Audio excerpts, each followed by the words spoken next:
नमस्कार साथियों, आप सभी का स्वागत है फिर से आपके ऑनलाइन प्लेटफॉर्म द्रोणाचार्य दीक्षा के ऊपर। मैं देवेंद्र गहलोत आपके लिए लेके आया हूँ पटवारी के सीरीज में आगे चलते हुए इंटरनेट। इससे पहले वाले जितने भी हमारे टॉपिक थे पूरे हो गए थे, चाहे आपके बेसिक ऑफ कंप्यूटर में कंप्यूटर की जो परिभाषा थी, कंप्यूटर की जो विशेषता ये थी, चाहे सॉफ्टवेयर थे, चाहे हार्डवेयर थे, इनपुट आउटपुट मेमोरी या अन्य प्रकार के आपके सारे एमएस ऑफिस के एप्लीकेशन। उसके बाद में आपके टॉपिक बचता है इंटरनेट। इंटरनेट, अब इसके नाम में इसका पूरा काम आप सभी को पता है। आप सभी हमसे जुड़े हो, किसके माध्यम से जुड़े हो? इंटरनेट के माध्यम से। तो हम उसी को पढ़ेंगे, इंटरनेट होता क्या है, इंटरनेट का आविष्कार किसने किया और इंटरनेट कैसे काम करता है। सबसे पहली बात, आज विश्व में ऐसी कोई भी जगह नहीं है जहाँ पर इंटरनेट नहीं है। चाहे आप किसी भी कोने में हो, कहीं पर भी हो, आप एक दूसरे से कनेक्ट हो। चाहे आप कहीं पर भी हो, आपका घर चाहे किसी जगह है विश्व के किसी कोने में, अगर आपके पास मोबाइल फ़ोन है, आपके पास लैपटॉप है, अगर आपके पास कंप्यूटर है, तो मतलब आप सबसे क्या हो? कनेक्ट हो। क्या हो? कनेक्ट। और उस कनेक्ट होने का जो कारण है वो क्या है? वो है इंटरनेट है मेरे मित्रों। आज से काफ़ी टाइम पहले ये इंटरनेट नहीं था। फिर जो मतलब विचारों का आदान प्रदान, कोई बात करनी हो, कोई मैसेज भेजना हो, तो कैसे होता था? चिट्ठी के माध्यम से। कि चिट्ठी लिखनी है, वहाँ जाएगी, डाक बाबू जाएंगे, चिट्ठी देंगे और काम होगा। लेकिन आज ऐसा नहीं होता है। क्यों नहीं होता है? क्योंकि सर आज सबके पास क्या आ गया है? इंटरनेट आ गया है। क्या आ गया है? इंटरनेट। इंटरनेट को नेटवर्कों का नेटवर्क कहा जाता है। क्या कहा जाता है? नेटवर्कों का नेटवर्क्स। अब ये नेटवर्क कैसे काम करता है? सबसे बड़ी बात ये है, सर हमें दिखाई तो देता है नहीं, तो काम कैसे करेगा? सर दिखाई नहीं देता, इसका मतलब ये थोड़ी काम नहीं करेगा। काम करेगा। कैसे काम करेगा? क्या कार्य प्रणाली है, किस स्तर पर बना होता है, और इसकी सिक्योरिटी कैसे होती है? जैसे मैंने आपको मैसेज किया, आपको क्लास भेजी, तो आपके पास ही गई। अब इसके बीच में बहुत सारे यूजर होंगे। क्या होंगे? बहुत सारे यूजर।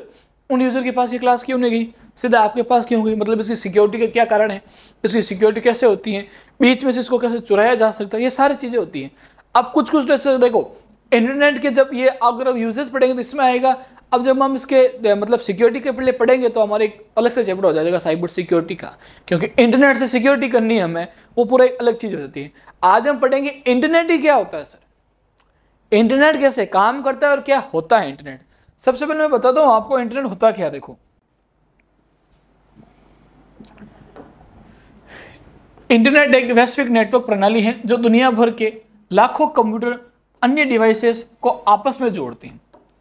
इंटरनेट एक ऐसी प्रणाली है, वैश्विक प्रणाली, जो दुनिया भर के लाखों कंप्यूटर और अन्य डिवाइस को आपस में जोड़ती है। चाहे वो मोबाइल फोन हो, चाहे वो आपके लैपटॉप हो, चाहे आपको क्या हो वो कंप्यूटर हो, इन सभी को क्या करती हैं? जोड़ती हैं। इसे नेटवर्क्स का नेटवर्क कहा जाता है। मतलब जितने भी नेटवर्क्स होते हैं उन नेटवर्क्स का क्या कहा जाता है? नेटवर्क कहा जाता है। इसलिए इसे हम क्या कहते हैं? इंटरनेट कहते हैं। क्या कहते हैं? इंटरनेट कहते हैं। देखो एक बार समझो, जैसे कि मैंने कहा ये रहा मेरा एक मेन इंटरनेट सोर्स यहाँ पे, ठीक है। मेरा कंप्यूटर एक यहाँ पर रहा, कंप्यूटर 2 यहाँ पे रहा, कंप्यूटर 3 ये यहाँ पे रहा, कंप्यूटर 4, कंप्यूटर 5, 6, 7। अब देखो, अब इसमें क्या होगा? ये एक मेन मुख्य बिंदु है जिसके माध्यम से सारे क्या है? एक साथ क्या है? कनेक्ट है। क्या है? कनेक्ट है। अब यही हमारे लिए क्या होता है? इंटरनेट होता है मेरे मित्रों। क्या होता है? इंटरनेट मतलब नेटवर्क्स का नेटवर्क्स होता है। तो ये चीज क्लियर हो गई कि सबसे पहले आप सभी परिभाषा पूछ लें कि इंटरनेट होता क्या है। क्या सर? ये एक वैश्विक नेटवर्क प्रणाली है जो दुनिया भर के लाखों कंप्यूटर या अन्य डिवाइस को साथ में जोड़ते हैं। आज के जो अभी भी आरपीसी के आरएमएसएसबी के पेपर आ रहे हैं, उनमें सबसे बड़ी फैक्ट्स ज़्यादा बात आ रही है आपके लैंग्वेज पे। किस पे बात आ रही है? लैंग्वेज पे। अगर आपको प्रॉपर क्वेश्चन की लैंग्वेज समझ में आ रही है तो आपको आंसर आराम से मिल जाएगा। अगर आप क्वेश्चन की लैंग्वेज भी नहीं समझे तो आपको ये चीज़ें नहीं मिलेगी। अगर आप सीधा पूछ लें नेटवर्क्स का नेटवर्क किसे कहते हैं? नेटवर्क कहते हैं सर इंटरनेट को। किसे कहते हैं? इंटरनेट को। तो कोई गलती नहीं होनी चाहिए मेरे मित्रों। अब सेकेंड बात, इंटरनेट के काम क्या क्या है? देखो बहुत ईजी है। इंटरनेट से हमें क्या मदद मिलती है? ईमेल भेज सकते हैं, बहुत ईजी चीज़ है। फिर वेबसाइट ब्राउजर कर सकते हैं, फिर वीडियो कॉल कर सकते हैं, ऑनलाइन शॉपिंग कर सकते हैं और सोशल मीडिया कर सकते हैं। देखो आज का जो युग है, आज का कौन सा युग है? टेक्नोलॉजी वाला। वो सारा किस पे डिपेंड है मेरे मित्रों? इंटरनेट पे डिपेंड है। किस पे डिपेंड है? इंटरनेट पे। आज हम ये जो सारी चीज़ें देख रहे हैं, कर रहे हैं, ये सारी किसके बदौलत कर रहे हैं? इंटरनेट के बदौलत कर रहे हैं। किसके बदौलत कर रहे हैं? इंटरनेट। अब ये चीज़ सबसे पहले सोची किसने कि मैं एक ऐसा नेटवर्क बनाऊंगा कि पूरे ब्रह्मांड में, पूरे विश्व में, पूरे देश में, पूरे राज्य में एक ही बार में सभी से एक साथ कनेक्ट हो सकते हैं। जैसे हमारे पीएम मोदी जी मन की बात करते हैं सबसे, कैसे करते हैं? मन की बात करते हैं। अब जब वो मन की बात करते हो तो एक जगह बैठे रहते हैं और जहाँ जहाँ वो लोग उनको टीवी में देखते हैं, रेडियो में देखते हैं, सबके पास वो कनेक्ट होते हैं। अब ये चीज़ सोची किसने? ये चीज़ सोची हमारे दो महान जनों ने। देखो 1969 में अमेरिका में आपनेट नाम की एक परियोजना शुरू हुई। ये कहाँ की? आपके अमेरिका की। अब आपनेट मतलब एडवांस रिसर्च प्रोजेक्ट एजेंसी इन नेटवर्क्स। अब इस कंपनी ने क्या किया? इस कंपनी के दो महान युवक थे। ये रहा, एक तो आपके विंटन क्रेफ और रॉबर्ट कैन। इन्हें क्या कहा जाता है? इंटरनेट का फादर कहा जाता है। क्या कहा जाता है? इंटरनेट का फादर कहा जाता है। आज आप जो इंटरनेट यूज कर रहे हो, किनकी बदौलत कर रहे हो? इनकी बदौलत आप इंटरनेट यूज कर रहे हो। अगर आपको पूछ लें कि कंप्यूटर का फादर कौन है, कंप्यूटर का फादर कौन है, तो आप आराम से बता सकते हो कि सर कंप्यूटर का फादर है आपके चार्ल्स बेबेज। कौन है? Charles Babbage. अगर आपसे कोई पूछ ले इंटरनेट के फादर कौन है, और जहां पर भी इंटरनेट के फादर के बारे में पूछा जाएगा तो इन दो महान अनुभवों का नाम वहां पे आएगा। और अगर आपसे पूछे इंटरनेट किस कंपनी ने बनाया है, तो आपनेट कंपनी ने बनाया, और इसकी full form advance research project agency networks है। अब ये कहाँ की है? ये अमेरिका की कंपनी है मेरे मित्रों। कहाँ की है? अमेरिका की कंपनी। और सबसे पहले इंटरनेट कब बना था? 1969 में। इन्होंने 1970 के दशक में टीसीपी और आईपी प्रोटोकॉल को इंटरनेट की रीढ़ की हड्डी मानना। देखो टीसीपी और आईपी प्रोटोकॉल विकसित किया, जो क्या है? इंटरनेट की रीढ़ की है। अब भी हम टीसीपी और आईपी इंटरनेट प्रोटोकॉल को, आईपी एड्रेस को पूरा एकदम विस्तृत से समझेंगे, कैसे होते हैं, इनकी लेयर्स कितनी होती हैं, टीसीपी कैसे वर्किंग करता है और आईपी एड्रेस कैसे वर्किंग करता है, इनके बारे में आराम से पूरे देखेंगे। सबसे पहले इस स्लाइड के अंदर आपको एक चीज याद रखनी है, इंटरनेट के जनक कौन है? कौन से देश में इंटरनेट सबसे पहले बना, कब बना, और किस एजेंसी के थ्रू ये बनाया गया था? तो ज्यादा डरने की बात है ही नहीं। फिर आगे देखिए भारत में इंटरनेट। अब सर ये तो वर्ल्ड की बात कर ली, अब इंडिया में इंटरनेट कब आया? भारत में इंटरनेट की शुरुआत 15 अगस्त 1995 में। देखो विश्व में कब हुई? 1969 में। और भारत में कब हुई? 1995 में। कब हुई? 1995 में। सबसे पहले VSNL विदेश संचार निगम लिमिटेड, आज आपने नाम सुना होगा BSNL, भारत संचार निगम लिमिटेड। उससे पहले क्या था आपके? VSNL विदेश संचार निगम लिमिटेड। आम जनता के लिए क्या किए थे इसने? इंटरनेट शुरू किया। तो हमारे सामान्य लोगों के लिए इसने इंटरनेट शुरू किया। कब शुरू किया था? आपके 1995 के अंदर। फिर 2000 में भारत संसद ने IT act, information and technology act पास किया। अब देखो IT एक्ट पास करना भी जरूरी है। 1995 में इंटरनेट बना। अब मेरे मित्रों हर एक चीज के सकारात्मक और नकारात्मक पहलू होते हैं। क्या होते हैं? सकारात्मक और नकारात्मक पहलू। इंडियन गवर्नमेंट ने 2000 में IT एक्ट बनाए। उस IT एक्ट में इस इंटरनेट की लिमिटेशन कर दी। हर चीज की लिमिटेशन होती है। तो भारत सरकार ने भी कहा अगर आप इसका सकारात्मक उपयोग कर रहे हो तो आप आराम से उपयोग करो, जब आप नकारात्मक उपयोग करोगे तो हम आपके पास हैं। कौन है? हम आपके पास है। कैसे आपसे बात करनी हम करेंगे आपसे। तो अगर आपसे कोई पूछ ले IT एक्ट कब बनाया गया था? सन 2000 के अंदर। और भारत में इंटरनेट कब आया था? 15 अगस्त 1995 में। कब आया था? 15 अगस्त 1995 में। और सबसे पहले इंटरनेट लोकल पर्सन के लिए किसने अलाउ किया था? VSNL ने, विदेश संचार निगम लिमिटेड। और अभी एक नाम अगर आपसे कोई पूछ ले BSNL क्या होता है, तो भारत संचार निगम लिमिटेड होता है। ठीक है मेरे मित्रों। फिर आगे देखिए, अब हमने कहा कि ये नेटवर्क्स का नेटवर्क्स है। क्या है वो? इंटरनेट। अब सर ये नेटवर्क की क्या है? मैं ये पूछूं, जब यहाँ दो से अधिक कंप्यूटर या डिवाइस आपस में सूचना संसाधन जैसे फाइल, प्रिंट आदि साझा करने के लिए जुड़े होते हैं, तो उसे क्या कहते हैं? नेटवर्क। देखो इंटरनेट क्या है? पूरे विश्व स्तर पर सभी चीजें से जुड़ी हुई है। और नेटवर्क्स क्या है? दो से अधिक डिवाइस। जैसे कि मैंने यहाँ पर कंप्यूटर बनाया, ठीक है, मैंने यहाँ पर एक CPU जोड़ दिया, मैंने यहाँ पर एक प्रिंटर जोड़ दिया, मैंने यहाँ पर एक कीबोर्ड जोड़ दिया, और मैंने यहाँ पर एक माउस जोड़ दिया। अब ये सारी चीजें मैंने किसके साथ ऐड की? किसके साथ? CPU के साथ। किसके साथ ऐड की? CPU के साथ। और ये CPU का डाटा किसमें दिखाई दे रहा है? मुझे मॉनिटर में। तो मतलब इस एक सिस्टम से मैं क्या करूंगा? प्रिंट भी कर सकता हूँ, कोई फाइल रिसर्च भी कर सकता हूँ, कुछ टेक्स्ट टाइप भी कर सकता हूँ। मतलब नेटवर्क्स क्या होता है? फाइल्स आदि को क्या करना, साझा करना। कितने डिवाइस तक, 2 या 2 से अधिक। तो ये 2 या 2 से अधिक है।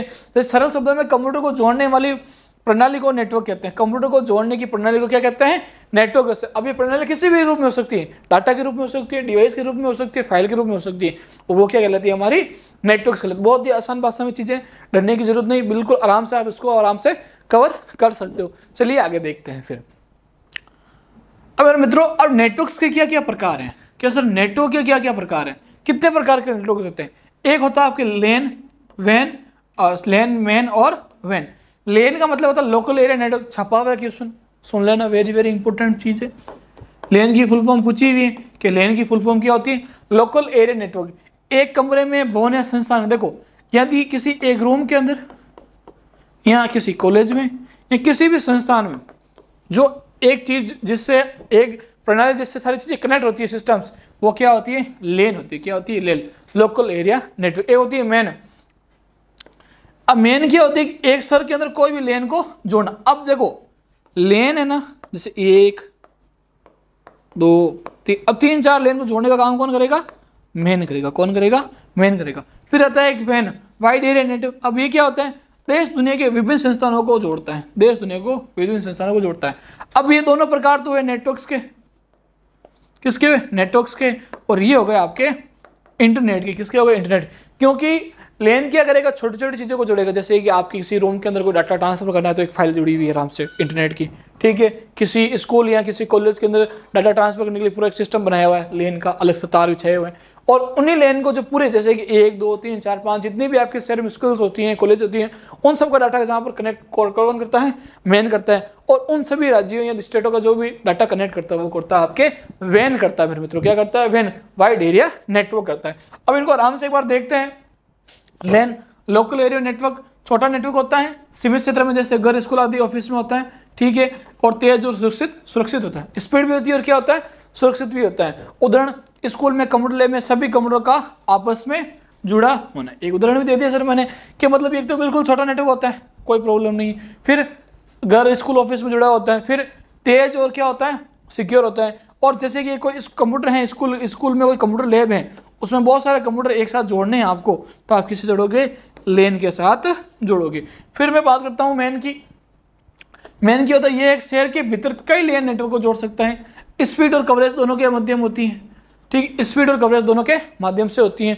उदाहरण, शहर की केबल नेटवर्क होता है। देखो मैंने अभी कहा, मतलब छोटी छोटी जो भी लेन होगी, जहाँ पर जिस ऑफिस में लेन लगी हुई होगी, उन लेन को कनेक्ट करने का जो काम करेगा वो कौन काम करेगा, मैन करेगा। मेरे मित्रों क्या करेगा, मैन करेगा। फिर आगे वैन क्या होता है, वाइड एरिया नेटवर्क।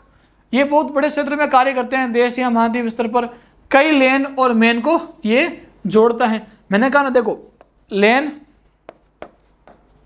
उससे बना अपना मैन, और जो मैन होती हैं उनको जोड़ता आपका वैन जोड़ता। क्या जोड़ता है, वैन, वाइड एरिया नेटवर्क्स। क्या होता है, वाइड एरिया नेटवर्क्स। ये विश्व स्तर पर सारी चीजें होती हैं। ये आपके नेटवर्क्स के प्रकार हो गए। इंटरनेट की खोज, ये आपके हो गए नेटवर्क, और नेटवर्क के प्रकार। फिर आगे देखिए कुछ प्रकार और होते हैं, जैसे एक ब्लूटूथ, आप सभी यूज करते हो। चाहे आजकल देखो ब्लूटूथ, पहले क्या होता था, फाइल साझा करने के लिए होता था, आज भी होता है, लेकिन आज ब्लूटूथ आपके देखो ईयरबड्स होते हैं, आपके नेकबड्स होते हैं, कोई भी डिवाइसेस एक दूसरे से ब्लूटूथ से कनेक्ट होती है। अब ब्लूटूथ होता क्या है, ब्लूटूथ एक वायरलेस तकनीक है जो रेडियो तरंगों का उपयोग करते हैं। अब देखो लेन वगैरह जो भी थे, ये एक तार के माध्यम से जुड़े होते थे, तार तरंगों के माध्यम से। किसके माध्यम से, तार के माध्यम से, केबल के माध्यम से, हम बोलते हैं, क्या बोलते हैं, केबल, उसके माध्यम से सारी चीजें जुड़ी होती हैं। लेकिन ब्लूटूथ क्या होता है कि वायरलेस होता है। क्या होता है, वायरलेस।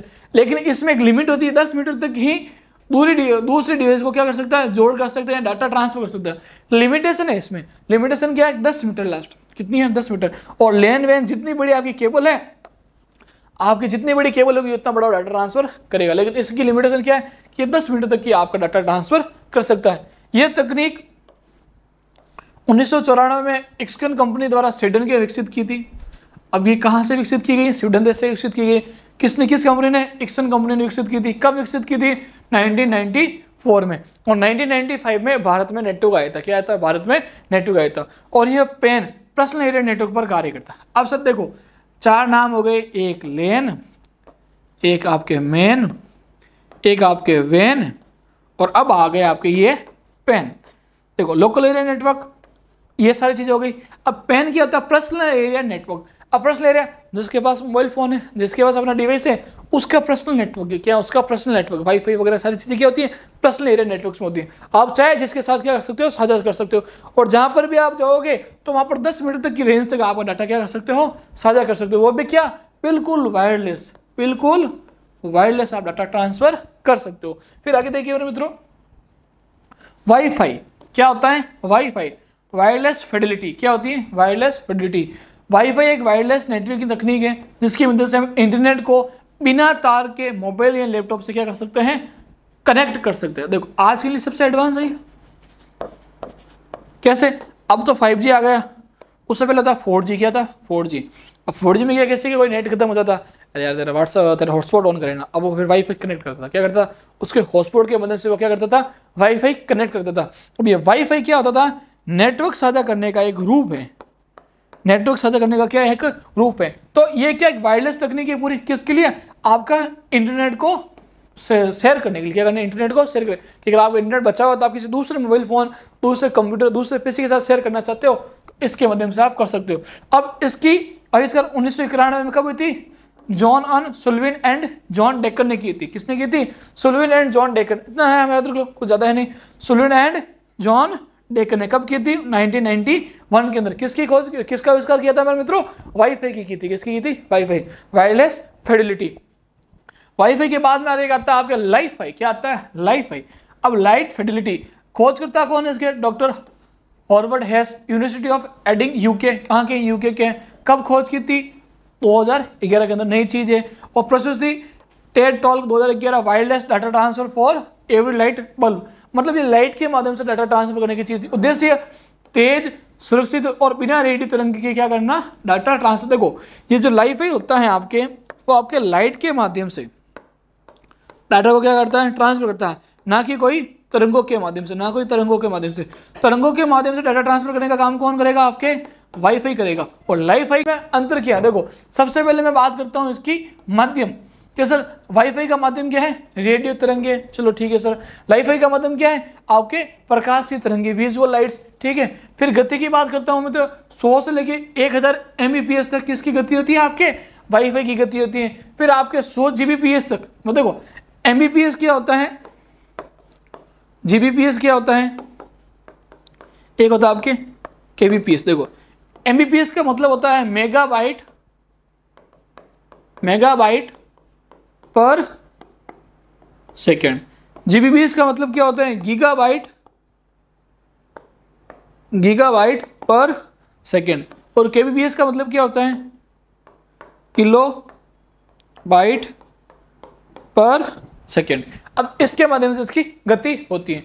फिर मैं बात करता हूँ सुरक्षा की। दीवारों के पार सिग्नल जाता है। ठीक है सर, वो तो वायरलेस है तो कहीं भी हो जाएगा, दीवार पार नहीं कर सकता, ज़्यादा सुरक्षित है। कैसे, तो भाई लाइट है, अब इसके बीच में दीवार आ गई तो लाइट कैसे वापस आएगी, रिफ्लेक्शन होगा, उस दीवार के पार तो होगी नहीं लाइट। तो ये एक इस चीज़ में कमी है। फिर उपलब्धता, हर जगह कहीं पर भी आप ऑन करके हॉटस्पॉट स्केच कर सकते हो। इसके लिए किसकी जरूरत होती है, लाइफाई के लिए रोशनी की, लाइट की जरूरत होती है। फिर दखल, इंटरफ्रेंस किसका होता है, अन्य डिवाइस में असर होता है। और फिर इसमें नहीं होता है। इसमें क्या, अदर जो डिवाइस होते हैं वो भी आप कनेक्ट कर सकते हो, एक से ज़्यादा डिवाइस इसमें भी कनेक्ट कर सकते हो, लेकिन इसमें ये चीज़ें नहीं होती हैं। ये डिफरेंस होता है लाइफाई एंड वाईफाई का। इसलिए हम सबसे ज़्यादा यूज़ क्या करते हैं, वाईफाई यूज़ करते हैं मेरे मित्रों। क्या यूज़ करते हैं, वाईफाई। अब ये भले ही तेज है, लेकिन इसकी ये जो कमियां है ना, कि दीवार के पार चीज़ नहीं ट्रांसफर करना, हर चीज़ में से अन्य डिवाइस ऐड नहीं करना, लेकिन ये वाईफाई में चीज़ें प्लस पॉइंट है कि आप तो कहीं पर भी हो, चाहे उसके बीच में दीवार भी आए तो आप डाटा ट्रांसफर आराम से कर सकते हो। किसमें, वाईफाई के अंदर। फिर आगे देखिए, अब www क्या होता है। अगर आप कुछ भी ब्राउजर के अंदर चीज सर्च करते हो, उसका आगे लिख दो www.द्रोणाचार्यदीक्षित.com। अभी सारी चीज लिख दो तो इसे www होता क्या है, वर्ल्ड वाइड वेब होता है। क्या होता है, वर्ल्ड वाइड वेब। ये एक सिस्टम है जिसके माध्यम से इंटरनेट पर वेबसाइट, फोटो, वीडियो और जानकारी देख सकते हैं। अगर आपको कोई भी जानकारी चाहिए किसी भी चीज़ के रिलेटेड, जैसे कि आप चाहते हो कि सर मुझे सुप्रीम कोर्ट की वेबसाइट निकालनी है, किसकी निकालनी है, सुप्रीम कोर्ट की, तो आप लिखोगे www.supremcourtindia.com। अब जैसे आप उस पर जाओगे, जो भी उसकी डिटेल्स है वो सारी, चाहे फोटोज हो, चाहे कोई फंक्शन हो, चाहे कोई भी केस हो, सारी चीज़ें उसके ऊपर आ जाएगी। किसी भी, जैसे आप आरपीसी की वेबसाइट में फॉर्म भरते हो, कुछ भी चीज़ें करते हो, उसमें उसके रिलेटेड जो भी पेपर्स होते हैं, क्वेश्चन आंसर्स होते हैं, जो भी फोटोज होती है, सारे होती है, और वो चीज़ किसके माध्यम से जुड़ी होती है? वर्ल्ड वाइड वेब के थ्रू। अब ये एक माध्यम होता है इंटरनेट पर, वेबसाइट पर क्या जोड़ने का? फोटो और वीडियो और आपके कोई भी डिटेल्स का। अब इसके खोजकर्ता कौन है? इसकी खोज किसने की थी? यह आविष्कार किसने किया था? सर टिम बर्नर्स ली ने। अब ये किस देश में थे? ये आपके स्विट्जरलैंड के थे मेरे मित्रों। कहां से थे? स्विट्जरलैंड के। और किस कंपनी के द्वारा? CERN, Europe organization for the nuclear research. इन्होंने क्या की थी? ये तो इस कंपनी ने क्या की थी? वर्ल्ड वाइड वेब की खोज की थी। फिर कब की थी? 1899 में प्रस्ताव रखा और 1991 में सार्वजनिक उपयोग के लिए इसको मान्यता दी। अब 1899 रखा कि भाई हम एक ऐसा नेटवर्क बना रहे हैं जो सभी लोगों के लिए काम आए, जो हमारे डिटेल्स को साझा करने के लिए काम आए। तो लेकिन इसको वापस मंजूरी कब मिली? 1991 में। कि आपने ये जो चीज़ बनाई है WW वर्ल्ड वाइड वेब, आप पूरे विश्व में कहीं पर भी इसको यूज कर सकते हो। फिर इसका उद्देश्य क्या था? इसका एक ही उद्देश्य था कि वैज्ञानिक सूचनाओं को आपस में साझा करना। जितनी भी जानकारी, जैसे कि आज हम गूगल पर कोई भी चीज़ सर्च करते हैं, चाहे विकीपीडिया पे करते हैं, अब ये सारी चीज़ें एक दूसरे अलग अलग देश से जुड़ी हुई हैं, अलग अलग देश के अलग अलग व्यक्ति उसको अपलोड करते हैं, तभी हम जाके उसको पढ़ सकते हैं या उसको ग्रहण कर सकते हैं। अब सोचो कि ये चीज़ें नहीं होती तो हम एक दूसरे की चीज़ें कैसे पता कर सकते हैं? आप हमसे कैसे जुड़ते? वैसा अब ये चीज़ें हैं इंटरनेट, तभी आप हमारी क्लास देख रहे हो यूट्यूब पे, इंटरनेट पे, कहीं पर भी, वरना आपको ये चीज़ें कैसे मिलती? तो ये बहुत बहुत शुक्रिया मानो सर का कि इन्होंने आपके लिए सारी चीज़ें बनाई हैं। फिर पहली वेबसाइट कौन सी थी ये भी पूछ ले अगर आपसे, तो https://info.cern.ch। अभी आपकी पहली वेबसाइट थी। कौन सी थी आपकी पहली वेबसाइट? आपको अच्छे से ये याद करना पड़ेगा। फिर आगे देखिए। अब सर आपने कहा कि वेब ब्राउजर हो सकता है। वेब ब्राउजर होता क्या है? हमें तो ये बताओ कि वेब ब्राउजर क्या होता है? क्या सर वेब ब्राउजर होता है क्या? देखो, वेब ब्राउजर एक सॉफ्टवेयर प्रोग्राम है जो हमें इंटरनेट पर वेबसाइट खोलने या पढ़ने की सुविधा देता है। अभी जितनी भी www वाली चीजें हैं जिस पर अपलोड होगी वो किस पे होगी? वेब ब्राउजर पे होगी। किस पे होगी? वेब ब्राउजर पे। अब हम इस पे कोई भी प्रकार की वेबसाइट खोल सकते हैं, पढ़ सकते हैं और उसमें कुछ भी एड कर सकते हैं। कैसे? यह www वर्ल्ड वाइड वेब पर उपलब्ध वेब पेजों को लाने के लिए क्या दिखाने वाला क्या है? एक डिस्प्ले का काम करता है। कौन काम करता है? Web browser. कौन करता है? Web browser.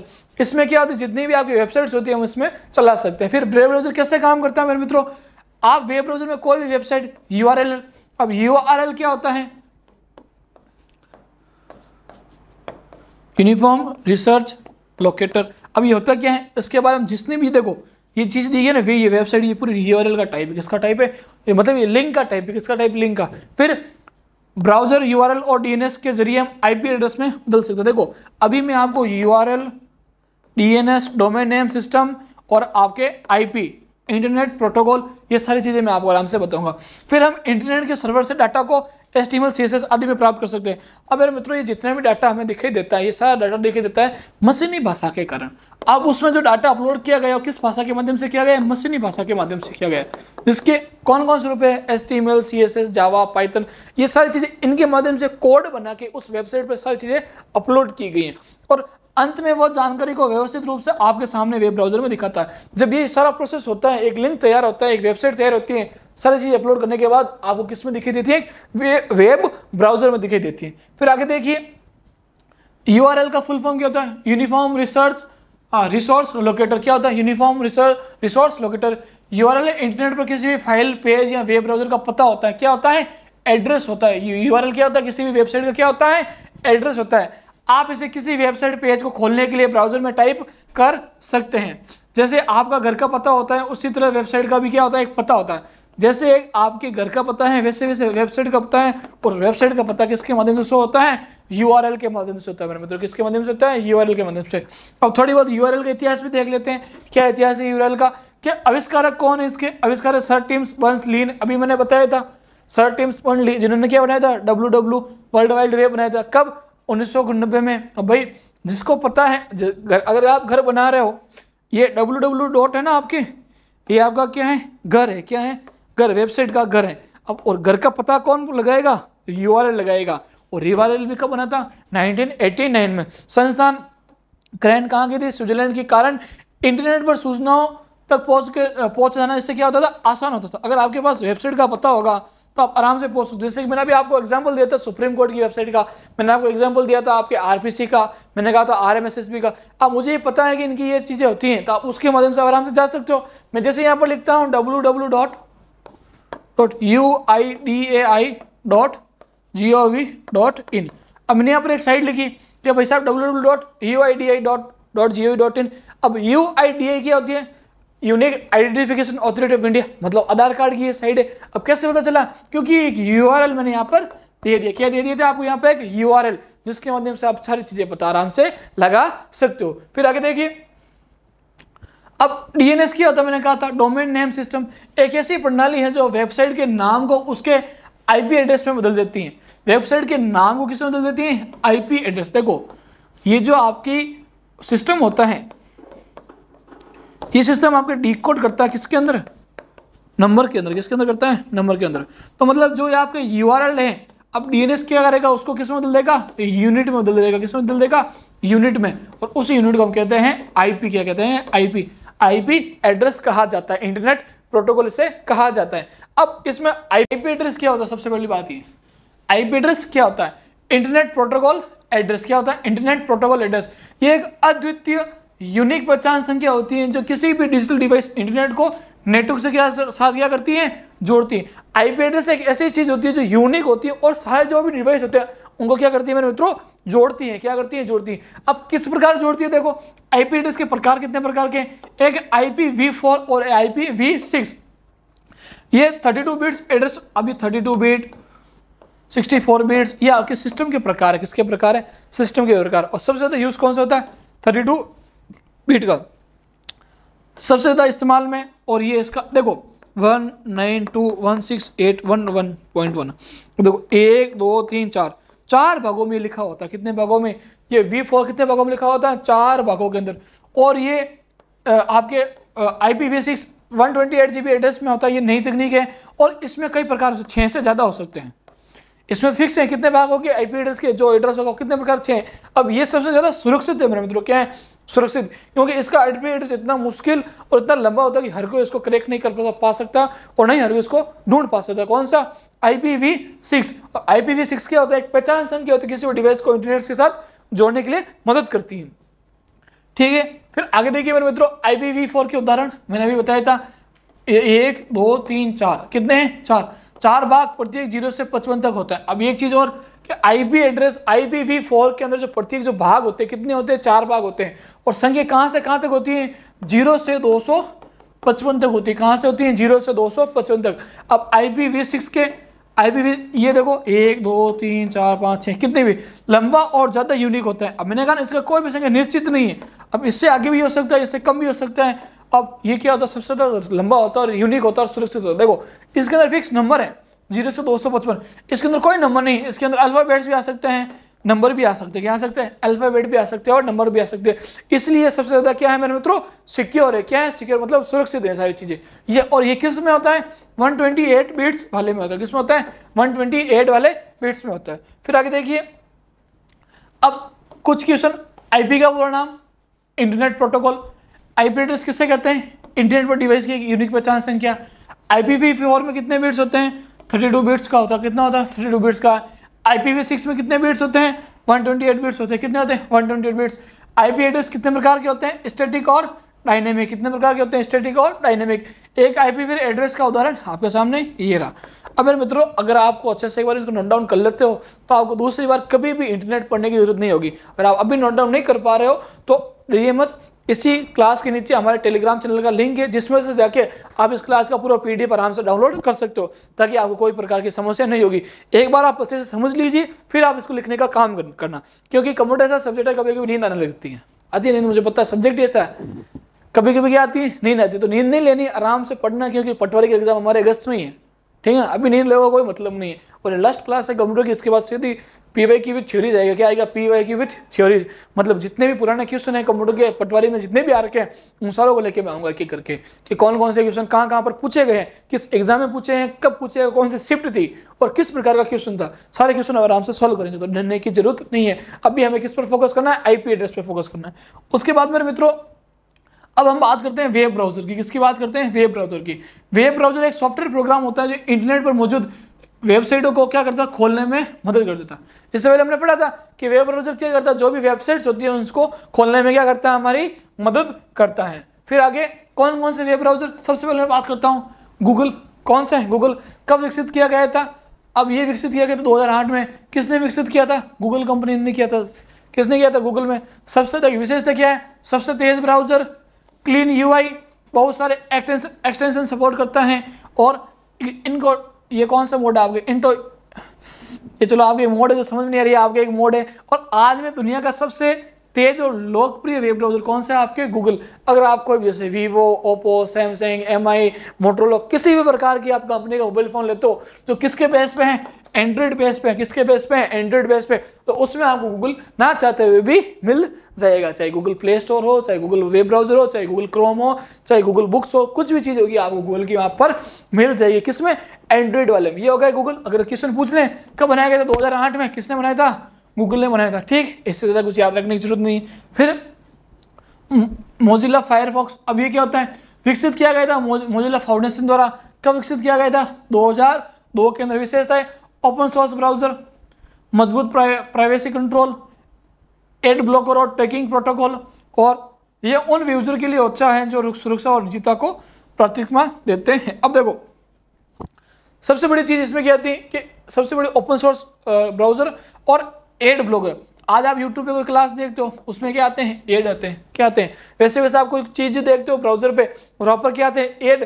तो इसमें क्या होता है कि एड ब्लॉकर है, इसमें कोई भी एड नहीं आता है। ठीक है मित्रों।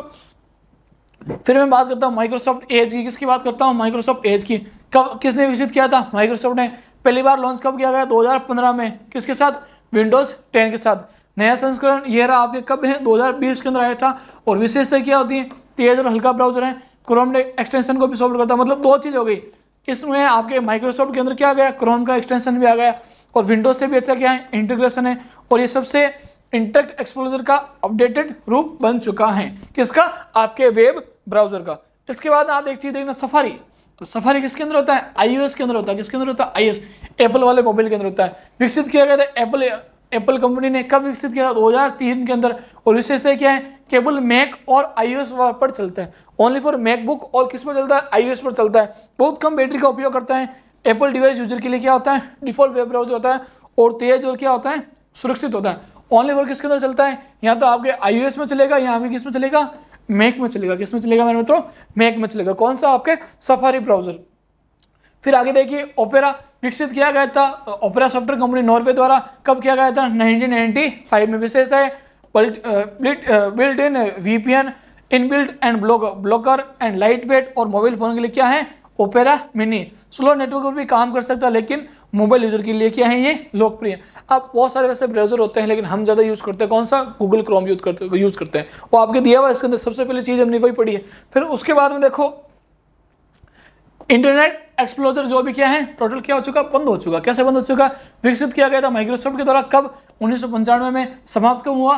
15 जून 2022 में। विशेषता है सबसे ज्यादा उपयोग होने वाला ब्राउजर था, लेकिन धीमा और असुरक्षित होने के कारण लोकप्रियता घट गई।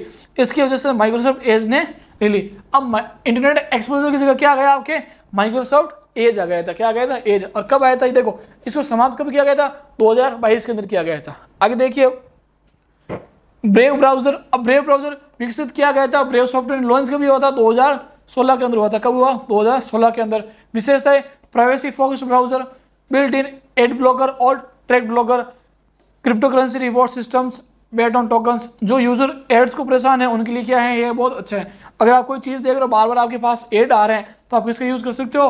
ब्रेव ब्राउजर का यूज कर सकते हो। फिर आगे देखिए अब सर्च इंजन क्या होता है? देखो सर्च इंजन कंपनी और लॉन्च किया। सबसे पहले सर्च इंजन कौन सा? Google web. अब कौन सा? गूगल कंपनी के द्वारा। कब बनाया गया था? 1998 में।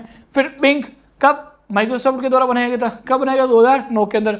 फिर याहो आपका सर्च इंजन कब किसने बनाया था? याहो कंपनी ने। कब बनाया था? 1995 में। फिर डुकडुको ये आपके गूगल में भी यूज होता है, और कब बनाया गया था? 2008 के अंदर। फिर आपकी ये सारी जो चीजें ये आप कौन से हैं? आपके सर्च इंजन है मेरे मित्रों। क्या है? सर्च इंजन है, जिसमें आप सारी चीजें सर्च करते रहते हो, और जो जिस कंपनी ने बनाया है वो सारी चीज इसके अंदर दी गई है। आप देख सकते हो आराम से। फिर आगे देखिए OSI मॉडल। अब देखो OSI क्या होता है?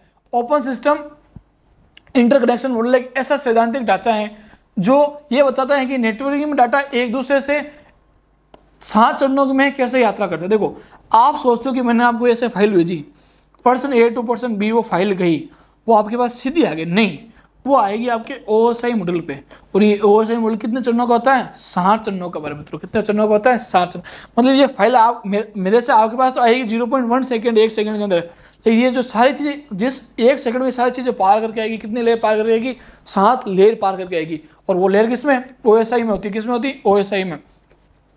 और किसने बनाया था? आपके इंटरनेशनल ऑर्गेनाइजेशन फॉर स्टैंडर्डाइजेशन। कब बनाया था? 1984 में। कब बनाया था? 1984 में। अब मैं एक बार बताता हूँ OSI होता क्या। देखो, ये 7 लेयर है OSI की। Physical layer, data link layer, network layer, transport layer, session layer, presentation layer, application layer. सारी चीजें कहाँ से? Physical, data, network, transport, session, presentation and इसमें। अब इसकी सारी चीजें देखो, एक बार इस पर ध्यान दो। सबसे पहले फिजिकल लेयर। फिजिकल लेयर क्या होती है? डाटा बिट्स यहाँ ट्रांसमिट को ट्रांसमिट करती हैं, जैसे कि केबल, वायरलेस या हब के माध्यम से होता है। फिर होता है डाटा लेयर, ये आपका data link layer error detection करता है कि कोई एरर तो नहीं है आपकी फाइल के अंदर। फिर मैक एड्रेस के जरिए डिवाइस को पहचानता है और फ्रेम तैयार करता है। सबसे पहले यहाँ पर डाटा तैयार होगा किसी भी रूम, चाहे वायर्ड हो या वायरलेस। फिर यहाँ पर डाटा का एड्रेस दिखेगा और फिर उसको क्या करेगा? एक फ्रेम तैयार करेगा। कौन सी में? डाटा लिंक लेयर में। फिर नेटवर्क लेयर में क्या होता है? नेटवर्क लेयर में क्या होता है आपके? क्या IP एड्रेस द्वारा राउटिंग करेगा। क्या करेगा? IP एड्रेस जो भी होता है आपके, उसकी क्या राउटिंग करेगा, चेक करेगा। फिर सोर्स एंड डेस्टिनेशन तक पहुंचाएगा। अब ये नेटवर्क लेयर भी आपको क्या करेगा? उस सोर्स या डेस्टिनेशन जो जगह वहां तक ये पहुंचाएगा। फिर ट्रांसपोर्ट लेयर में क्या होता है? TCP या UDP प्रोटोकॉल का उपयोग करेगा और डाटा को छोटे रूप में क्या करेगा? सिग्नल भेजेगा और आगे पहुंचेगा कहां तक? यूजर तक। फिर 5वीं लेयर कौन सी होती है आपके? Session layer. 2 से अधिक क्या होगा? 2 से अधिक सेशन एस्टैब्लिश करते हैं। डाटा ट्रांसफर सेशन को क्या करता हूँ? मेंटेन करता है। क्या करता है? मेंटेन करता है। फिर प्रेजेंटेशन लेयर में क्या होता है कि ये डाटा को रीडेबल और ह्यूमन अंडरस्टैंडेबल करता है। भाई साहब, आपने जो डाटा भेजा है, क्या वजह? आपने जो डाटा भेजा है वो किस रूप में होगा? मशीनी रूप में होगा। अब ये सारी चीज़ें उस डाटा को सामान्य रूप से मशीन रूप में कन्वर्ट करती हैं और वापस जिस यूजर के पास भेजती है उसके लिए क्या करती है? रीडेबल करती है। क्या करती है? रीडेबल करती है। फिर इनक्रिप्शन और कंप्रेशन करके कार्य करती हैं। फिर लास्ट होती है आपके एप्लीकेशन लेयर। कौन सी होती है? Application layer. यूजर से डायरेक्ट क्या करती है? डाटा इंटर करती है, वेब ब्राउजर या चाहे हो आपके कोई भी ईमेल पर हो। अब जो लास्ट वाली लेयर होती है, जो एप्लीकेशन लेयर, और फर्स्ट वाली लेयर होती है आपके कौन सी? आपके फर्स्ट में जो फिजिकल लेयर होती है, इन दोनों के बीच जो भी लेयर होती है ये आपके डाटा को मशीनी रूप में ट्रांसफर करती है, एड्रेस बनाती है, फिर वापस उस यूजर के पास क्या करती है? सामान्य रूप में भेजती है। किसमें भेजती है? सामान्य रूप में भेजती है। ये पूरा प्रकार होता है हमारे डाटा का हमारे पास आने का। आगे देखिए,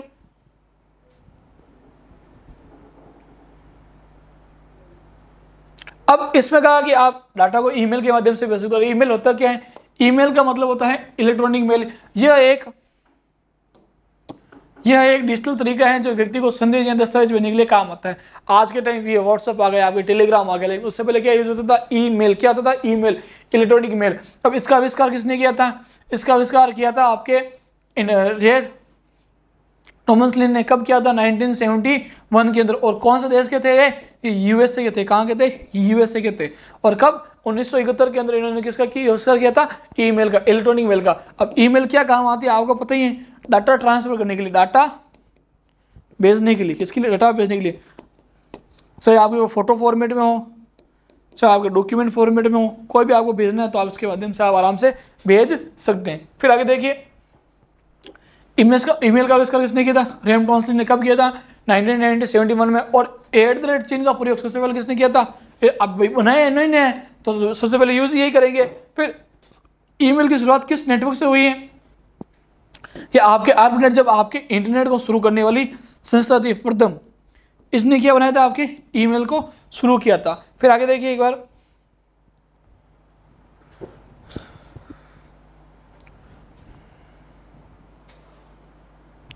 ईमेल के बाद सबसे बड़ी चीज आती है जैसे कि वायरस। अब वायरस क्या होता है? देखो एक बार,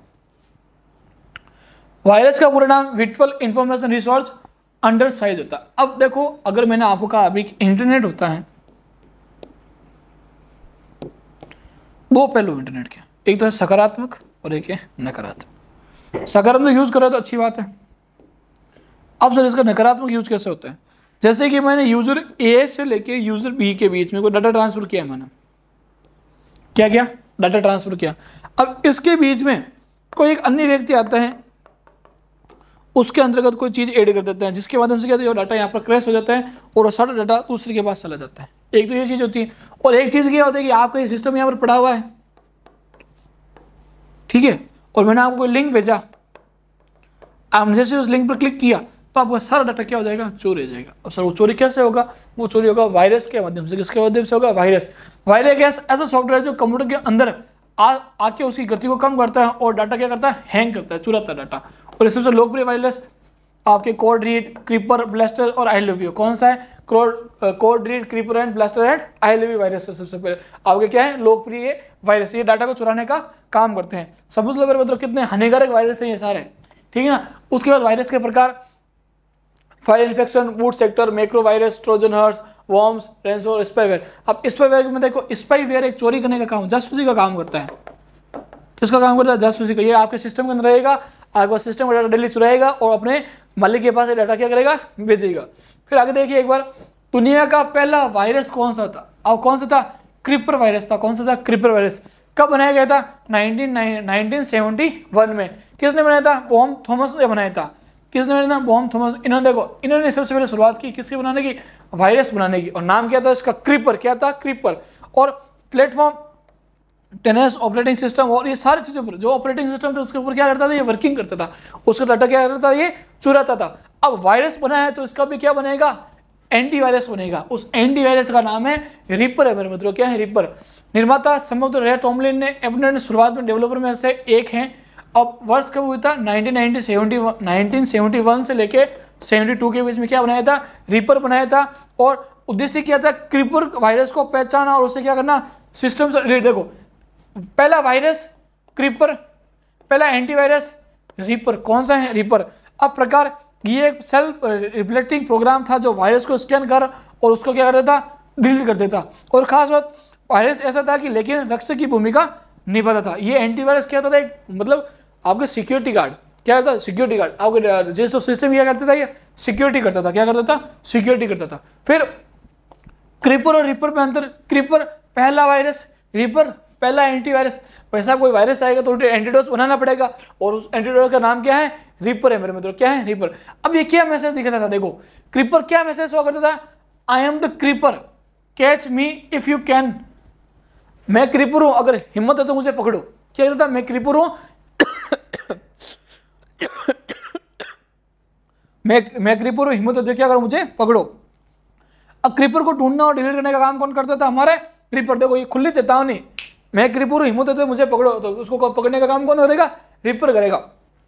ये खुद को कॉपी करता था, मतलब बहुत सारी चीजें बनाता था, खुद को कॉपी करके वायरस को क्या कर देता था, खत्म कर देता था। क्या कर देता था, खत्म। ये थी किसकी विशेषता है, रिपर और कीपर की। दोनों ये क्या क्या काम करते। अब मेरे मित्रों, आज की जो भी इंटरनेट की क्लास हुई आपके, बहुत ही इंपॉर्टेंट होने वाली, क्योंकि इसके अंदर मैंने आपके बेसिक से लेके एडवांस तक जितने भी इंटरनेट के यूज हैं, मैंने सारे की सारी चीजें बता दी है। अब इसके बाद जो भी क्लास होगी मेरे मित्रों, वो आपके होगी only for PYQ with theories की। जो भी आपके PYQ क्वेश्चन आ रखे हैं कंप्यूटर के, किसके, कंप्यूटर के, किसके अंदर, पटवारी के अंदर, ओनली फॉर पटवारी के अंदर। एक बार पटवारी के अंदर और जितने भी अन्य वैकेंसियों के हैं उन सारे क्वेश्चन को हम देखेंगे, एक एक क्वेश्चन को देखेंगे, कौन सा क्वेश्चन कब आया था, कैसे पूछा गया था और उसको कैसे हम सॉल्व कर सकते हैं। तो आप सभी का बहुत बहुत धन्यवाद मेरे साथ जुड़े रहने के लिए। और अगर आप मेरे साथ जुड़े रहोगे तो आपको एक फायदा मिलेगा कि आपको इस पटवारी की एग्जाम के अंदर कंप्यूटर के सारे से सारे सवाल आप क्या करके आओगे, सही करके आओगे। मैं ये नहीं कहूँगा कि ये कि क्वेश्चन आएंगे, लेकिन लैंग्वेज ये की आएगी, क्या आएगी, लैंग्वेज ये कि ये आएगी। क्योंकि अब आप देख रहे हो आज के जितने भी पेपर हो रहे हैं उसमें फैक्ट से ज्यादा पूछ रहे हैं लैंग्वेज। क्या पूछ रहे हैं, लैंग्वेज। एक सादा सा सिंपल सा क्वेश्चन उसी को घुमाकर अलग लैंग्वेज के अंदर क्लिष्ट शब्दों के साथ पूछा जा रहा है। तो मैं बता रहा हूँ, लैंग्वेज आपको अच्छे से ये याद कर लेनी, आपका काम आराम से क्लियर हो जाएगा। और इसके बाद जितने भी क्वेश्चन आने वाले बहुत ही अच्छे और मजेदार होने वाले हैं। तो आपको हमारे साथ जुड़े रहना। और आपको ये क्लास अच्छी लगी हो तो आप अपने मित्रों के साथ शेयर करें और एक कमेंट जरूर कर दें कि आगे आपको कौन से बैच की क्लास लेनी, क्योंकि पटवारी का बैच हमारा पूरा हो चुका है। इसके बाद हम सिर्फ पटवारी की 5 से 6 क्लासें डालेंगे, जिसके अंदर आपका जितना भी PYQ क्वेश्चन आ रहा है कंप्यूटर का, पटवारी का, हम वो पूरा कर रहेंगे। तो धन्यवाद मेरे साथ जुड़े रहने के लिए।